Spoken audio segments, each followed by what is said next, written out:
Right? A lot of Christmas tree talk these days. Do you like real trees or fake trees? You know, I mean, a lot of people will get on me about this, but I kind of think the fake trees are more practical, maybe less of a fire hazard. Easier to clean up, that's for sure, right? Yeah, that's for sure. Well, if you are out to buy that real tree this year, Atlanta News First Gravir Denza has some tips for you. Christmas is just a little over a couple of weeks away, and for those of you that have waited to get your Christmas tree, if it's a real live tree, we've got help for you today. Kara Ziegler is with Pike Nurseries. Kara, good to see you. You guys have great options here. So let's talk about it. This year, what's the availability like? We actually have had great availability. Well, you know, was a lot of rain on the West Coast and as well as the East Coast, so our trees this year are super fresh. Okay, talk prices a minute because everybody wants to know the price tag of a live tree for those that like to get them. Our pricing this year has been better than it has been in the past couple of years, so our prices have come down a little bit. This is kind of a new one called a Nordmann fir, and it's really popular in Europe.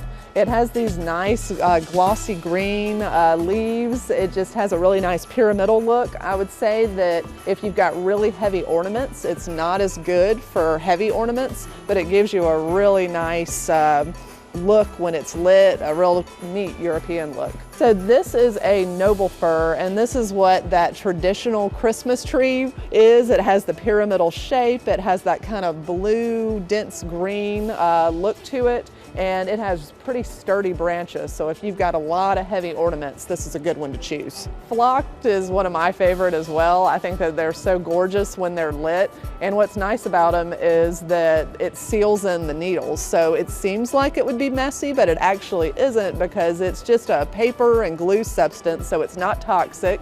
It keeps the needles on the tree, and then if you get a removal bag and put it under it, you can just, at the end of the season, just cover it up and take it out. This is your North Carolina Fraser fir. So these are all grown in North Carolina. They smell wonderful. This is what most people get as their Christmas tree. They have nice silvery undersides, so I think, you know, they're really popular because they've got the green, they've got the silver. Let's talk about what you look for when you are getting a live tree. So first of all, when you go and buy your tree, you want to make sure it's in the shade. You don't want a tree that's out in the full blaring sun. That's going to cause it to dry out quicker.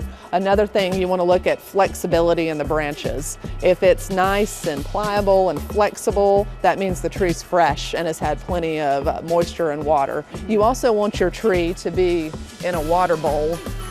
So we put all of our trees fresh cut in water so that they stay in water the whole time so that they're hydrated. Okay. And then, you know, if there are brown, you know, there's not any in this one, but if it's brown and brittle, that's not a tree that you want to get. No matter what tree you get, taking care of it, keeping it alive, making sure that those branches don't dry out is really key. So what's your advice on that? So as soon as you get it, wherever you're buying it from, you want to get it inside and get it in water. You really want to do that within the hour of getting it back. So that's the first thing. You want to put tree preservative in the bottom of it in the container. So you can get a bottle of tree preservative. It's got vitamins, it's got minerals. It'll take it up the whole time and that'll keep it fresh.